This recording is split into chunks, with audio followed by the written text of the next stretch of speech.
오늘은 아버지 날입니다. 여기 아버지 되시는 분들이 계신데 먼저 인사하시겠습니다. Happy Father's Day. 할렐루야. 하나님께서 여기 계신 분들 또 세상에 수많은 사람들을 각 가정의 아버지로 이렇게 세우셨습니다. 그 가정의 가장이 되는 겁니다.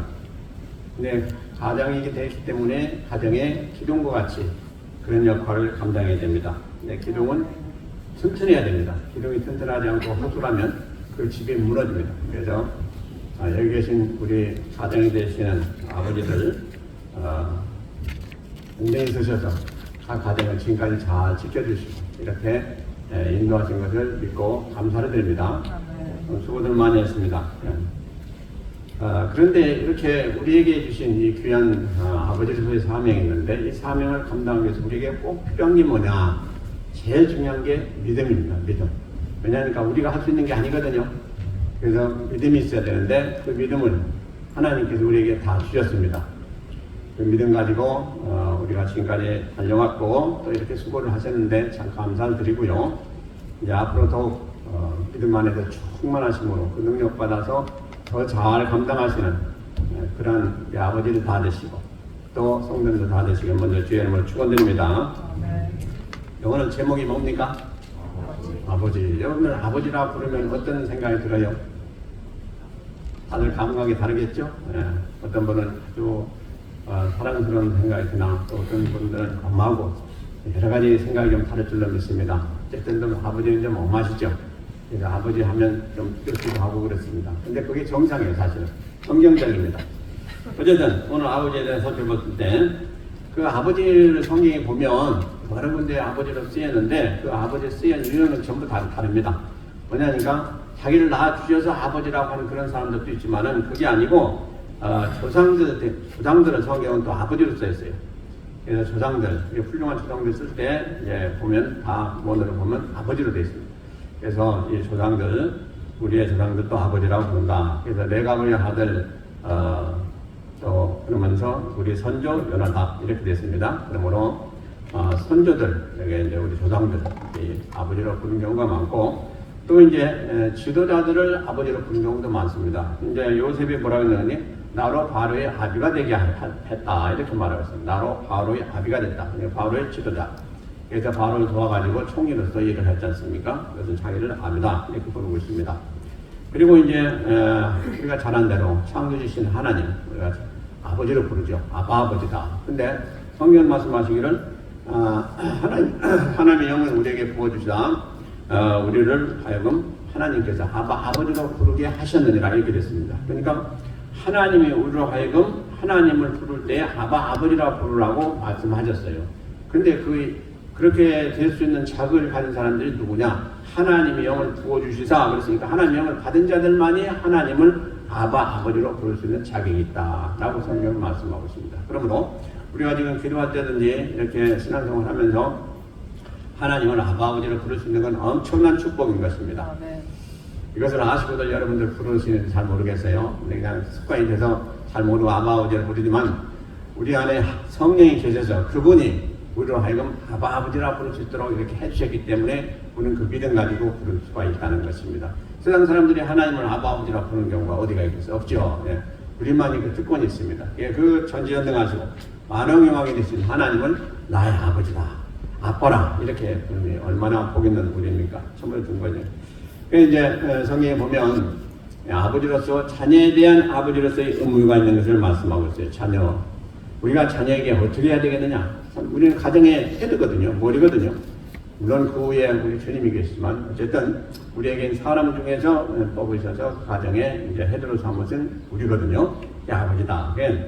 그 이제 아버지가 그러면 자녀들에게는 어떻게 해야 되냐? 성경을 보면 제일 먼저 중요한 것이 뭐냐? 자녀를 사랑하라 이래. 사랑하라. 사랑하면 뭐 이렇게 연약하고 이런 뭐 부드럽고 그런 모습만 생각하는데 그렇지가 않습니다. 사랑은 진실로 중요한 거예요. 사랑을 우리가 잘 알고 올바로 행해야 됩니다. 사랑은 무섭기도 하고 부드럽기도 하고 용서도 하고 또 엄하기도 하고 이 모든 게 다 사랑 안에 들어있어요. 사랑은 우리가 잘해야 됩니다. 사랑 잘못하면 큰일 나요. 그렇죠? 그래서 그러면 열왕기상 2장에 보면 이제 다윗이 임종이 가까워가지고 솔로몬에게 이제 유언을 합니다. 딱 한 가지요. 내가 앞으로 하나님의 말씀을 경외하고 그 말씀 안에서 올바로 행하라. 그러면 하나님이 너에게 복을 주실 것이며 너와 그 후손들 영영토록 복을 주실 거다. 이 유언을 했어요. 그러면서 그 강조한 것이 뭡니까? 하나님을 경외하라. 근데 경외한다는 건 뭐예요? 하나님 말씀을 경외하는 거예요. 그러니까 우리가 제일 중요한 게 세상에 살아가면서 하나님을 안 보이잖아요. 하나님을 경외하고 싶은데 하나님 안 보여. 근데 하나님을 경외하는 게 뭡니까? 말씀을 경외하는 거예요. 그러니까 말씀대로 행하고 그 말씀을 두려워해서 그 말씀 분부한 대로 그대로 지켜 행하는 것이 하나님을 경외하는 것이다. 그렇게 하면 하나님이 너와 내 후손들에게 영영의 복을 주실 것이며 내 후손들 중에서 계속 왕이 태어나리라 이렇게 말해 줬어요. 그러니까 다윗이 그것이 괜히 한 얘기가 아니죠. 하나님이 다윗에게 약속하신 것 그것을 그대로 또 얘기해 준 겁니다. 그러니까 특별히 솔로몬에게만 그 얘기를 해줬거든요. 아들들 많잖아요. 솔로몬에게만 했어요. 그러니까 특별히 솔로몬이 받을 만한 사람이고 또 하나님께서 계시하는 사람이고 그렇기 때문에 그렇게 얘기를 했는데 이게 바로 뭐냐? 다윗이 솔로몬에게 줄 수 있었던 가장 사랑하는 말이었다 하는 것입니다. 우리가 자녀들에게 가장 사랑하는 말을 해줄 수 있는 건 뭐예요? 하나님이 너에게 복을 주실 것이다 하는 얘기입니다. 근데 어떻게 해야 네가 복을 받느냐 하는 그 말씀까지 이제 우리가 해주는 거죠. 그래서 우리는 자녀들 살아있는 동안에 또 우리가 살아있는 동안에 우리가 자녀들에게 잘해줄 수가 있어요. 또 마음껏 할 수도 있어요. 그러나 우리가 잘해봐야 얼마나 잘합니까? 인생인지라 힘이 없어서 다 잘 못해요. 그러나 하나님이 해주시면 엄청나게 복을 주시는 것이죠. 우리가 하는 것이 아니고. 그래서 우리는 아무리 용을 써도 아무리 한다 할지라도 잘 못해요. 그러나 하나님이 우리 자녀를 작정하시고 복을 주신다 하면은 그거 엄청난 것이죠. 우리가 잘 알고 있습니다. 그래서 우리 부모로서 그 하나님 뜻을 잘 알고 이렇게 자녀에게 권면하고 또 자녀에게 유언을 하고 하는 이런 것은 대단히 중요하다. 근데 오늘도 이제 8절에 보면요 이런 말씀이 있죠. 내 아들아 내 아비의 훈계를 들으며 내 어미의 법을 떠나지 말라. 금방 한 말씀이죠. 이는 내 머리의 아름다운 관이요 내 목의 금사슬이니라. 참 얼마나 아름답습니까? 그렇게 하는 것이 내 머리의 아름다운 관이요 내 목의 금사슬이니라. 얼마나 영광스러운 모습입니까? 아름다운 모습이고. 그러니까 하나님을 경외할 때 이렇게 하나님이 은혜 베풀어 주셔서 모든 사람 위에 높이고 또 많은 은혜와 복을 주시는 그런 약속의 말씀인 것입니다. 근데 이게 무슨 말씀입니까? 이게 훈계의 말씀입니다. 그러니까 내가 그렇게 하면 이런 얘기인 것입니다. 그러므로 그렇게 하지 아니하면 이 모든 복은 너에게 오지 않는다 하는 얘기입니다. 그래서 우리가 처음으로 하나님의 말씀을 잘 가르치는 것도 중요한데 우리 자녀들이 그걸 잘 받아가지고 그대로 행하는 것은 더 중요합니다. 그래서 우리는 자녀들, 우리도 이제 자녀 때가 있었잖아요. 그러니까 아무리 말을 듣고 뭐 부모님이 권면을 해주고 또 훈계를 한다 할지라도 그걸 들으면 되게 잊어버리죠. 그러니까 계속 해야 돼요. 근데 계속 할 수 있는 게 언제겠어요? 예배 드릴 때요. 가정 예배 드릴 때요. 그때는 우리가 개인 얘기할 필요가 없어요. 성경 한 구절을 가지고 말씀하면 그들도 다 들어요. 예, 아멘, 아멘 하게 돼 있어요. 우리 사람 말로 하게 되면 안 듣습니다. 그러므로 우리가 가정 예배 드리는 건 대단히 중요합니다. 그래서 우리가 이렇게 다윗과 같이 자녀들에게 이렇게 하나님 말씀을 가지고 훈계하고 앞날에 대해서 얘기해주고 또 하나님의 약속에 대해서 말씀해주고 한다. 얼마나 훌륭한 조상입니까? 자, 여러분들이 이제 운동한다고 볼 때 한번 생각해 보세요. 자녀들 뭐 둘이든 셋이든 다 있을 때 무슨 말씀을 해주시겠습니까? 유언으로. 다윗과 같은 그런 얘기를 해줘야 돼요. 너 저 돈이 몇 마디니까 그럼 팔아서 어떻게 하고 또 밭이 얼마니까 너 그렇게 하고 내가 지금 남은 유산이 일가니까 너들 어떻게 나누고 그게 중요한 게 아니다 이거죠. 그래가지고 유산 때문에 얼마나 많은 문제가 있습니다. 참으로 이런 신령한 말을 유언으로 남겨야 돼요. 그러죠? 여러분들 준비 다 하세요. 그래서 우리가 그날을 맞이게 하게 되면 무슨 말을 어떻게 해줘야 되겠다 하는 것도 다 준비하시고 계세요. 우리는 앞날을 몰라요. 그렇기 때문에 다 준비하는 게 대단히 중요합니다. 그리고 이제 그 다음에 가족에 대해서, 이제 뭐 자녀에 대해서 금방 말씀드렸거든요. 가족에 대해서, 뭐 자녀도 가족 중에 하나지만, 그리고 온 가족에 대해서 아버지가 해야 될 일이 뭐냐? 제일 중요한 게 뭐냐니까, 그 가정의 생계를 책임져야 됩니다. 생계. 먹고 마시는 거, 이거 책임지는 게 아버지 그 의무 중에 하나예요. 참 힘들죠, 여러분들. 그래서, 어쨌든 나가서 힘들게 일하셔야 돼요. 뭐, 더 심하게는 뭐, 등골이 힐 정도로 그렇게 일을 해야 된다고 말하겠어요. 우리 한국에서 태어나신 아버지들 참 수고들 많이 하셨어요. 그리고 열심히들 또 가정을 해서 이렇게 노고도 베푸셨고, 근데 참으로 하나님께서 주신 이 사명을 어찌 하겠어요? 우리가 다 감당해야 되겠죠. 그리고 이제 그 다음에 중요한 것은 뭐냐? 온 가족으로 하여금 하나님 믿고 구원에 이르러서 모두가 다 같이 천국 가서 거기서도 이산가족이 아니고 온전한 가정으로 같이 사는 것입니다. 이게 두 번째로 참 중요한 것입니다. 아멘이십니까? 예. 그래서 제가 소원이 그래요. 온 성도님들 가족 중에 한 사람도 빠짐없이 천국 가서도 다 같이 거기서 영원을 누리면서 하나님 주신 영생 공락을 누리면서 사는 우리 가족이 되어야 되지 않겠는가 하는 생각을 합니다. 이게 가장 중요하고도 복된 가정이라고 볼 수가 있겠어요. 아무리 세상에 사는 동안에 그냥 고관으로 살고 엄청난 부를 누리면서 살았다 할지라도 그 중에 한 명이든지 두 명이든지 빠지게 되면 그날 가서 얼마나 섭섭하고 애타하겠습니까? 이 일을 우리가 할 수 있을 때, 지금 기회가 주어졌을 때 이것을 우리가 하자 그런 말씀인 것입니다. 그래서 우리가 매일 기도하고 있지 않습니까? 우리 형제들, 또 우리 가족은 물론이고 우리 형제들, 자매들, 친척들 다 같이 가야 될 텐데 그게 참 우리 뜻대로 되는 게 아니죠. 그래서 우리는 기도해야 됩니다. 그리고 또 중요한 게 뭐냐니까 우리 온 가족들을 악의 세력으로부터 지켜야 됩니다. 악의 세력. 이 세상에 지금 얼마나 악한 세력들이 지금 틈타고 있습니까? 무시로 틈타고 얼마나 아주 악한 세력들이 지금 엄습하고 있어요. 수시로 그렇습니다. 그것을 우리가 다 막아야 됩니다. 보호해야 됩니다. 그러면 우리가 그들 뒤를 계속 쫓아다니면서 어떻게 보호할 수 있습니까? 그렇지 못해요. 그래 할 수가 없어요. 그래서 가장 좋은 예가 뭡니까? 우리 자녀들이 대학에 가면 이제 그들은 아주 자연스럽게 생각해요. 이제 우리는 해방됐다. 그래서 마음대로 한다. 이렇게 얘기를 하는데 그게 참 아닙니다. 그 자녀가 부모 곁을 떠나는 순간부터 고난이 시작되는 거예요. 사실은. 근데 그것을 어떻게 잘 견디느냐 하는 것을 이제 그들 스스로 배우면서 해야 될 텐데 그때 가장 중요한 게 뭡니까? 하나님의 말씀인 것입니다. 하나님의 말씀을 붙들고 기도하면서 행할 때에 하나님 함께 하시는 그들을 지켜주시고 도와주시지 자기 뜻대로 행함으로 되는 것이 절대로 아닌 것입니다. 그래서 우리가 바로 대학 갈 때 신앙인이 대학생과 신앙인이 아닌 사람들 대학생 천지차로 다릅니다. 그들 생활하는 게. 그 사고방식도 다릅니다. 그 부모 밑에서 신앙생활 잘했던 그런 사람들은 대학에 가서도 열심히 신앙생활 잘합니다. 그러나 그렇지 못한 사람들은 이제 내 세상이다 하고 마음대로 이제 행동을 하게 돼 있고 마음대로 살아가게 됩니다. 그러므로 거기서 완전히 그냥 나눠지게 됩니다. 그러므로 그렇게만 안 되겠죠. 그래서 어떻게 해야 됩니까? 우리 부모들은 그 전에 우리 자녀들은 잘 가르쳐야 돼요. 가르쳐가지고 혼자 있어도 대학 가도 거기서 하나님 경외하면서 하나님 말씀 안에서 온전한 삶 또 올바른 삶 살 수 있도록 해줘야 돼요. 이것이 부모의 책임이에요. 그렇게 하지 못하면 나중에 참으로 문제가 많이 생겨요. 더군다나 이 험악한 시대에 지금 얼마나 자유분방하고 얼마나 제약들이 지금 퍼진 이 세상에 우리가 어떻게 안심하고 찰 수가 있습니까? 그럴 수가 없어요.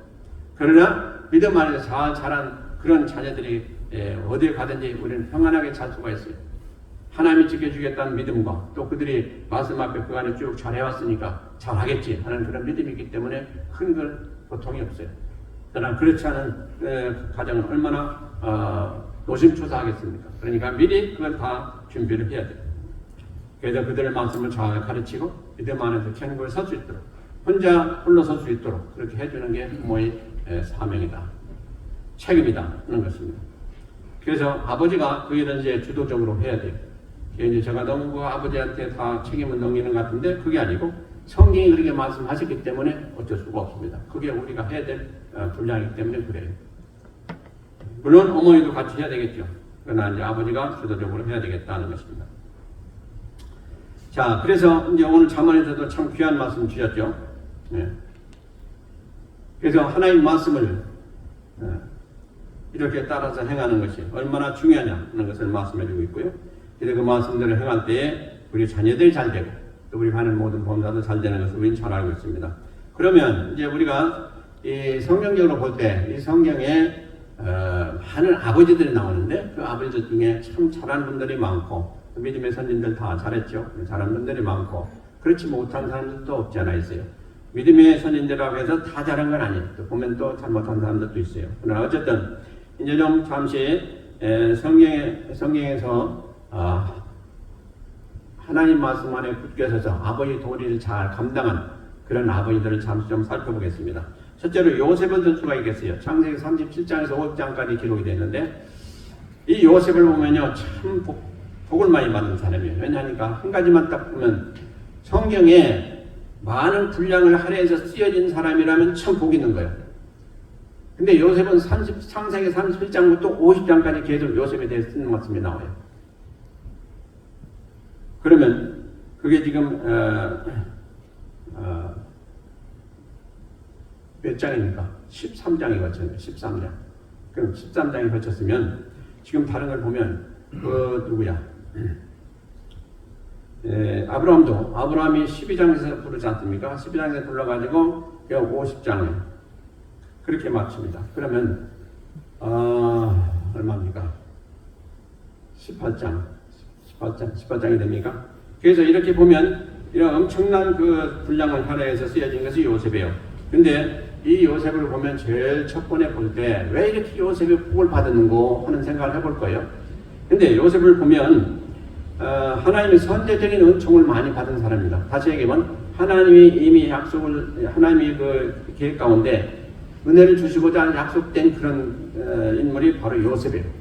어려서부터 그런 꿈을 많이 꿨어요. 근데 그 꿈이 세상 말로 개꿈이 아니라 진짜 신령한 꿈을 꿨어요. 그래서 꿈을 꿀 때 그 꿈 가운데 계시된 것이 무엇입니까? 자기가 자기 형제들보다 위에 설 것을, 머리가 될 것을 꿈을 꿨잖아요. 그러니까 형제들이 집단이 다 자기 집단을 향해 가지고 절을 하는 그런 꿈과 또 자기 어머니 아버지 별과 달과 해가 또 11별이 이렇게 자기를 향해서 절을 하는 그런 꿈을 꿨어요. 이게 다 뭡니까? 요셉이 머리가 되고 요셉이 모든 그 가문의 으뜸이 될 것을 지금 얘기해 준 거 아니겠습니까? 그래가지고 그것 때문에 그 시기 질투해가지고 형제들이 그를 핍박하고 했던 것도 성경이 또 기록하고 있습니다. 그 결과가 어떻게 됐습니까? 나중에 바로 왕이 뽑혀가지고 이제 총리가 됐지 않습니까? 그래가지고 온 나라를 다 다스리고 엄청난 일을 했지 않습니까? 수많은 사람들을 구원하고 그 요셉을 보면 참으로 훌륭한 게 많습니다. 근데 요셉의 특징이 뭡니까? 그는 끝까지 뭘 지켰어요? 하나님의 말씀을 지키고 그 말씀 안에서 아주 신실한 삶을 살았더라 하는 것입니다. 그 많은 유혹이 있었어요. 많은 사람들로부터 공격이 있었어요. 그러나 그런 사람들 생각지 아니하고 그냥 하나님만 믿고 하나님의 은혜 안에만 거하는 것을 소원하고 그 말씀 가운데만 지냈어요. 그게 결국 나중에 하나님이 세우신 것이죠. 30세에 그 대국이었던 이집트 애굽의 총리가 된다는 건 이건요 하나님이 하시면 할 수가 없는 것이죠. 그런 복을 받았던 사람이죠. 근데 그 요셉이 참 중요했던 게 뭡니까? 그렇게 하나님 말씀 안에 올바로 서서 그 모든 것을 잘 감당함으로 나중에 결과는 어떻게 했어요? 이제 12지파가 가나안 땅에 들어갔을 때 그 몫을 다 분배받는데 지파가 받는 그 몫을 분배받는데 자기들 두 사람이 한 지파씩 다 받았잖아요. 그러니까 다른 사람들은 그러니까 그 삼촌들이 받을 그 지파를 그 후대의 조카들이 두 조카가 나눠서 받았지 않습니까? 엄청난 복을 받은 것이죠. 그게 누구 복이었어요? 요셉한테 하나님이 약속하신 대로 주신 것입니다. 그러므로 자기 아버지 찾은 덕분에 그 아들들이 한 지파를 차지했지 않습니까? 이런 은혜를 받았다가 바로 요셉입니다.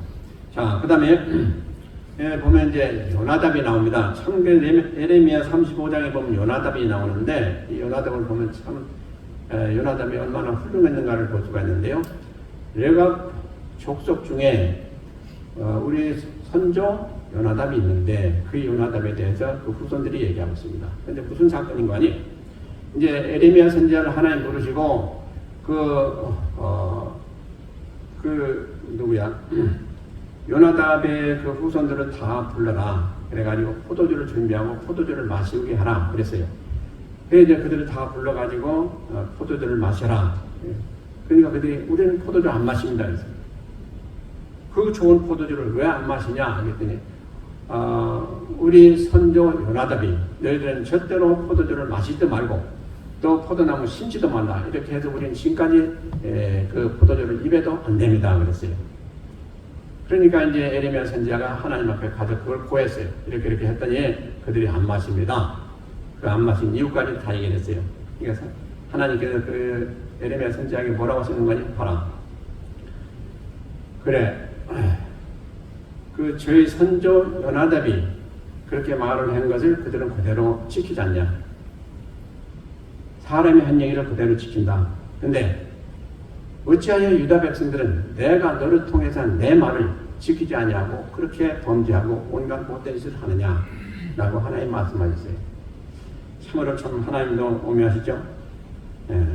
그러니까 사람이 한 말이 이렇게 잘 듣는 사람들도 있는데 어찌하여 너희들은 내가 하나님이 창조주신 하나님이 하신 말씀을 그렇게 듣지 않느냐 하신 말씀이에요. 그러시면서 무슨 약속을 한 거예요? 요나답 후손은 내가 영영토록 그들에게 복을 주실 것이다 라고 하나님이 약속하셨어요.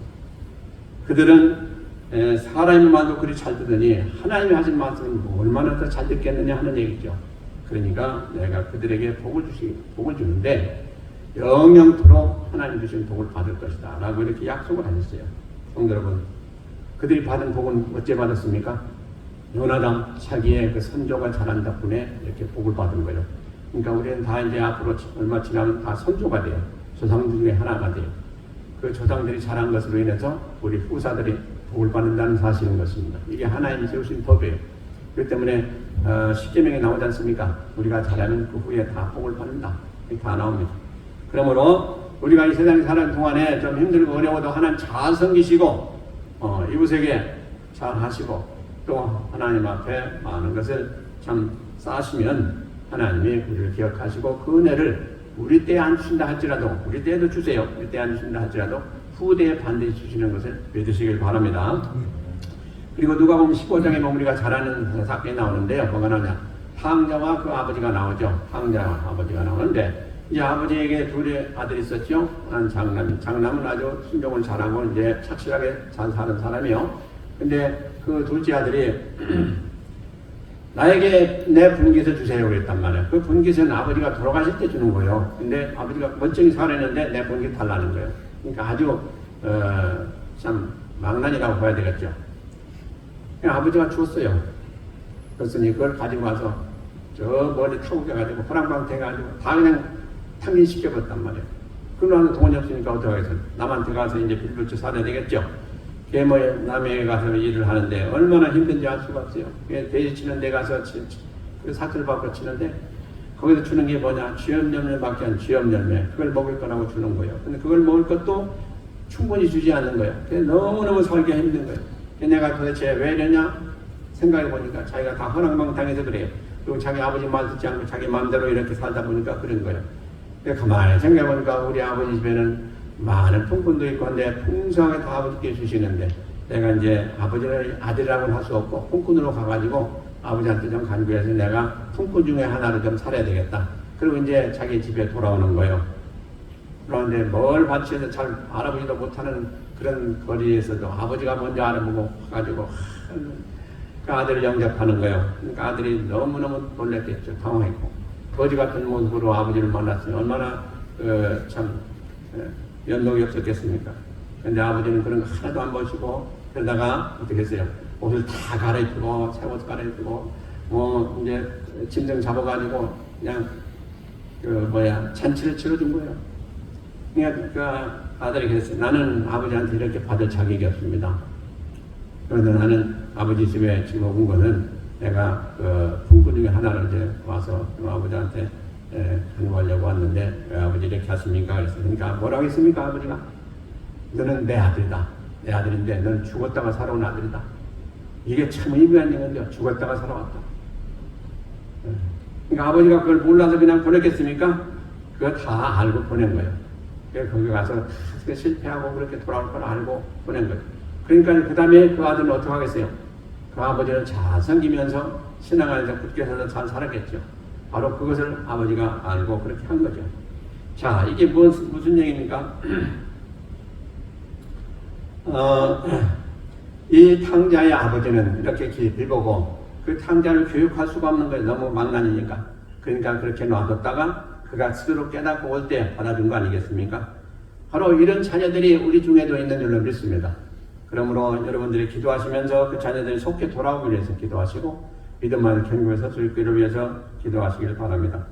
예, 우리가 참으로 이렇게 하나님의 사랑을 비유할 건데 이 하나님의 사랑은 우리가 잘못하고 와도 또 받아주시는 그야말로 이 탕자의 아버지와 같은 그런 사랑을 우리에게 베풀어 주시는 것이 우리 하나님 아버지의 사랑이시죠. 그래서 우리는 세상에 살아갈 때 아버지 없이도 살 수가 있겠습니다 하고 살다가 이것저것 다 당하고 그냥 허랑방탕한 그런 가운데 이제 아버지 앞에 돌아올 그런 때가 있는데 그럼에도 불구하고 하나님 우리를 받아주셔서 오늘날 우리가 살 수 있게 해주신 하나님 아니십니까? 얼마나 참 감사한지 알 수가 없어요.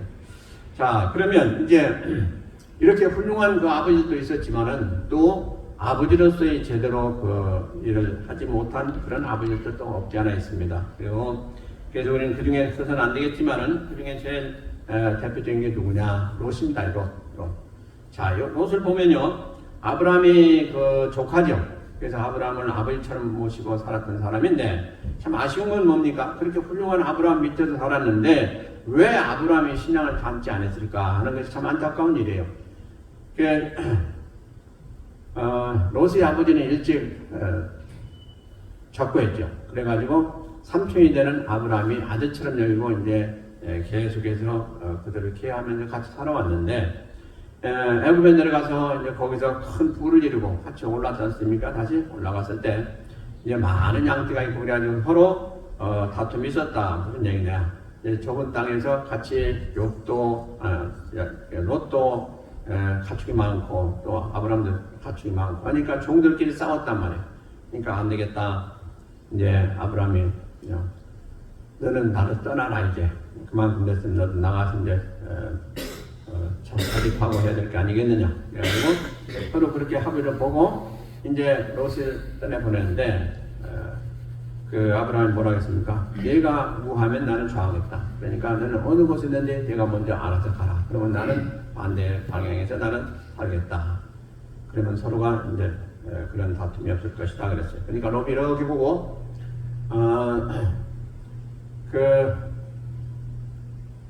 이렇게 살피다가 나는 저기로 가겠습니다 하는데 어디로 갔냐? 요단 동편 그 참으로 그 아름다운 그 땅을 통해서 가겠다 그랬어요. 거기 가서 그러면 거기 잘 살아라. 가는데 어디에 가서 머물었냐? 소돔성에 갔다 이렇게 성경에 말씀합니다. 그래서 소돔성은 아주 살기는 조심하는 부유하고 모든 게 다 있지만은 거기는 아주 악인들만 그치를 거렸는지. 그래서 거기서 살다 보니까 어떻게 됐습니까? 하나님이 그 성을 이제 보다 못하셔가지고 결국 멸망시켰지 않습니까? 그때 가시면서 아브라함에게 내가 거기 가서 그걸 보고 사실 그러면 내가 그 소돔성을 다 멸하러 간다. 그러니까 아브라함이 깜짝 놀랐습니다. 왜? 거기 롯이 살고 있거든요. 그러니까 거기서 간절히 기도했지 않습니까? 그 기도한 덕분에 롯이 하나님이 특별한 종 가운데 구함을 받게 됐어요. 그러나 다 온전케는 못하고 여기 아내도 결국 소돔기둥이 말고 롯의 아내도 그 소돔기둥이 되고 말고 또 그들이 이제 산으로 도망했는데 도망가가지고 결국 롯이 술에 취했지 않습니까? 그래가지고 자기 딸들하고 결국 근친상간을 해가지고 두 아들이 태어났지 않습니까? 모압하고 암몬이 태어났어요. 그들 후손들은 어떻게 됐습니까? 이게 중요해요. 그러니까 불의 가운데 태어난 자손들이거든요. 모압하고 암몬. 이 족속들이 어떻게 되는 거 아니에요? 이스라엘을 대적하는 족속들이 되고 말았습니다. 그래가지고 하나님께서 그들을 저주하셔서 그들이 영영토록 망하는 아주 그런 족속들이 되고 말았어요. 그러니 어떻게 됐습니까? 이 롯은 아무리 자기 때 잘 살았다 할지라도 어떻게 됐어요? 자녀들이 완전히 망하게 되고 망한 거예요. 그리고 저주받은 백성이 되고 망한 거예요. 그러니까 그 이유가 뭡니까? 롯이 이렇게 보고 롯이 이렇게 보고 자기가 좋아 보이는 것, 그러니까 뭐예요? 세상적으로 좋아 보이는 것, 물질, 또 부 이런 걸 보고 결국 요단들을 택해서 갔던 것이 화근이다 이 말이에요. 그 반대로 아브라함은 어느 것을 택했습니까? 산지를 택해서 산지 가면 뭐가 있어요? 없어요. 그러나 하나님께서 복을 주셔야 크게 잘 되게 했지 않습니까? 그러니까 우리가 겉으로 볼 때 이렇게 되면 잘 될 것이다, 이렇게 하면 내가 사업에 성공할 거다, 여러 가지 생각하지만은 그게 중요한 게 아니고 진실로 중요한 게 뭐예요? 하나님을 경외하는 그 믿음 안에서 우리가 행하고 그것을 택할 때에 하나님은 거기에 복을 주시고 역사하시는 하나님이시다 하는 걸 보여주고 계십니다. 그래서 이 롯이 잘못함으로 인해 가지고 그 후손들이 완전히 잘못된 그런 결과를 가져온 것이 바로 누구 탓이냐? 롯이죠. 그러니까 우리는 그런 일이 없어야 될 줄로 믿습니다. 그런가 하면 이제 사무엘상 1장에 보면 누가 나오는 거 아니? 엘리 제사장이 나옵니다. 엘리 제사장은 누구예요? 사무엘이 제사장이 되기 전에 바로 직전에 그 제사장입니다. 근데 이 엘리 제사장 밑에 누가 있어요? 두 아들들이 있어요. 홈리와 비느하스 두 아들이 있는데 그 사람들도 다 제사장이요. 근데 그들이 하나님 앞에 영 아주 불량자다. 성경이 그렇게 기록하고 있어요. 왜 그냥 그 제사장이면 제사장답게 했어야 될 텐데 그래 하지 못하고 그 둘 다 타락해가지고 그 수종들은 그 성막에 있는 그 여인들하고 같이 동침하고 하는 그런 그 간음죄를 지었고 또 그것만이 아니고 하나님 앞에 드린 재물을 자기들이 먼저 먹은 거예요. 하나님 앞에 드리고 나서 먹는 것이 이게 원칙이죠. 제사장이라 할지라도. 근데 자기들이 그런 고기는 싫다 해가지고 그걸 꺼내서 자기들이 먼저 먹고 그리고 제사를 드렸단 말이에요. 그러니까 하나님은 완전히 멸시한 거죠. 그래서 하나님이 진노하신 거 아닌가? 그것을 엘리 제사장한테 얘기를 해줬어요. 그걸 고치도록. 근데 엘리 제사장이 아버지가 되는 엘리 제사장이 그걸 뭐라고 했는 거예요? 너희들이 어떻게 그러냐? 그러지 마라. 이런 정도로 끝난 거예요. 그러니까 그들이 계속 잘못하는 거죠. 그래서 하나님이 나중에 책망하실 거라냐? 내가 어찌 그것을 경건히 여기고 그렇게밖에 안 하냐? 그래가지고 그들이 결국 발을 당해가지고 완전히 다 죽지 않습니까? 엘리도 죽고 그 두 아들도 전쟁에 나가서 다 죽고 그러면서 하나님 심판하신 거예요. 엘리의 가문의 모든 남자는 다 죽을 것이고 그 가정에 다 멸절이 된다고 말씀하죠. 그대로 돼버리고 말았어요. 그러니까 우리가 하나님 섬길 때에 참으로 우리가 하나님을 잘 섬겨야 됩니다. 제사장 관계가 아니에요. 이건 문제가 아니에요. 누구를 불문하고 더군다나 제사장이면 더 하나님을 잘 섬겼어야 되는데 그러지 못했다는 것이죠. 우리가 볼 때 손주들이 참 귀해 보이고요. 참 이뻐 보이고 그래요. 그리고 우리 자녀들 다 그렇죠. 귀해 보이죠. 그러나 누구보다 더 귀해 보여서는 안 돼. 누구보다? 하나님보다. 아멘이십니까? 이게 복을 받는 심령. 그리고 진짜 왜 그래야 되냐? 이유가 있어요. 우리 자녀들이 또 아니면 우리 부모님들이 우리를 진짜 만드셨습니까? 아니거든요. 하나님이 우리를 태어나게 하시고 만드시고 우리에게 복을 주셔서 오늘 살게 하신 거거든요. 그러니까 아무리 부모님 은혜가 크다 할지라도 하나님보다는 못한 거예요. 아무리 우리 자녀들이 귀엽고 좋아 보여도 하나님만은 못한 거예요. 이 원리를 알고 우리가 섬겨야 돼요. 하나님은 우리 생사와 복을 주장하시고 우리를 이미 만세전에 태어날 수 있도록 그리고 우리에게 은혜 주시고 믿음 주셔서 그때부터 우리를 다 지켜주시고 오늘날까지 인도하신 분이 하나님이시란 말이에요. 누가 그렇게 할 수가 있어요? 근데 그 하나님 생각하면 우리가 우리 자녀가 문제가 아니고 우리 부모가 문제가 아니고 어느 누구보다도 이 세상에서 가장 귀한 존재가 하나님이시다. 이걸 우리가 밝히 알고 행해야 돼요. 근데 우리가 하나님 앞에 얼마나 인색할 때가 많아요. 우리가 불충할 때도 많고 우리가 있으면 하고 없으면 안 하고 우리가 하고 싶으면 하고 그렇지 안 하고 싶으면 안 하고 이거 없습니다. 우리는 하나님 앞에는 하나님 말씀하신 대로 100% 하도록 노력해야 돼요. 이게 우리가 복받는 길이에요. 그래서 롯도 그렇고 엘리 제사장도 그렇고 다 하나님을 무시하다가 결국 그리 된 거예요. 그러니까 하나님을 경외하고 하나님 말씀 안에 거듭나면 그런 화를 당할 필요가 없지 않습니까?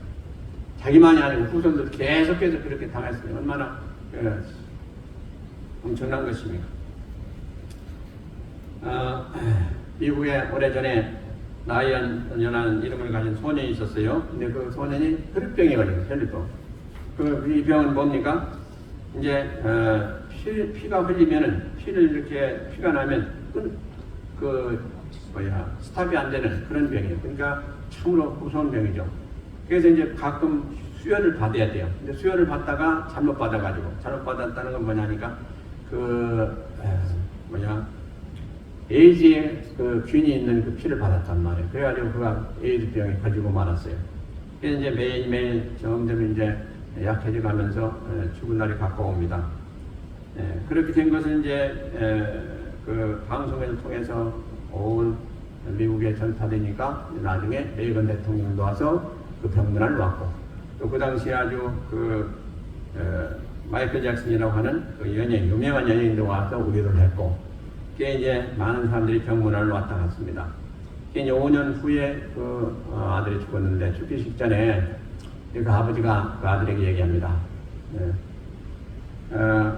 라이언아, 내가 참 너한테 너무 미안하다. 내가 더 이상 어떻게 너를 위해서 해줄 게 없구나 그랬어요. 그렇죠? 최선은 다했겠죠. 그러니까 그 아들이 대답하기를 아닙니다. 그래서 아빠같이 제게 가장 큰 선물을 준 사람은 이 세상에 없습니다. 그랬어요.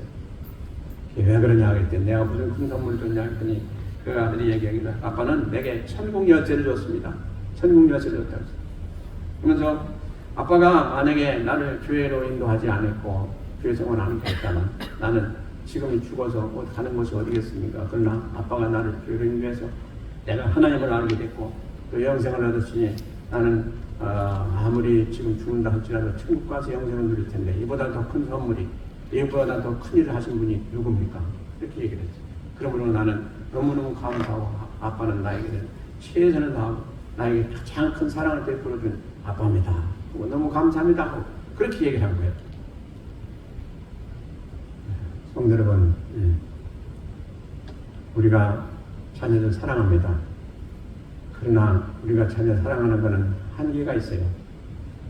이 세상에 사는 동안에 세상 것 우리가 부족함이 없이 주고 또 입혀주고 그런 정도 더 이상 할 수가 없습니다. 그러나 우리의 앞날을 보장해주고 앞날을 위해서 해줄 수 있는 건 우리가 할 수가 없습니다. 하나님만밖에 할 수가 없어요. 그러므로 우리 자녀들에게 우리 하나님 믿는 그 믿음을 심어주는 것이 얼마나 귀하고 복된 것인가를 우리가 다시 한번 깨닫게 됩니다. 자, 성도 여러분, 오늘 우리의 말씀 가운데 아버지에 대해 살펴봤습니다. 아버지는 가정의 가장이고 또 많은 참 일을 해야 될 그런 많은 책임을 어깨에 지고 사는 그런 가정의 가장으로서의 참 충책입니다. 얼마나 참 힘들고 어렵겠습니까? 때로는 가장으로서 그 책임을 생각할 때 짓눌리기도 하고 너무 힘들어서 참 남모르게 눈물도 흘리고 할 때가 없지 않아 있었을 거예요. 그러나 그것이 우리 힘으로 할 수 있는 것이 아니죠. 신앙 안에 굳게 서서 하나님이 우리를 붙드시고 책임져 주신 그 안에서 우리가 아버지 노릇할 때 너끈히 감당할 수가 있게 될 줄로 믿습니다. 그래서 우리에게는 뭐가 있습니까? 우리는 부양 가족들이 있습니다. 그 가정을 잘 인도하고 다스리고 또 우리 자녀들을 잘 교육도 시키고 또 그들을 가르치고 또 그들로 하여금 가장 복된 삶을 살 수 있도록 해야 될 그 사명을 가진 그런 존재가 바로 아버지입니다.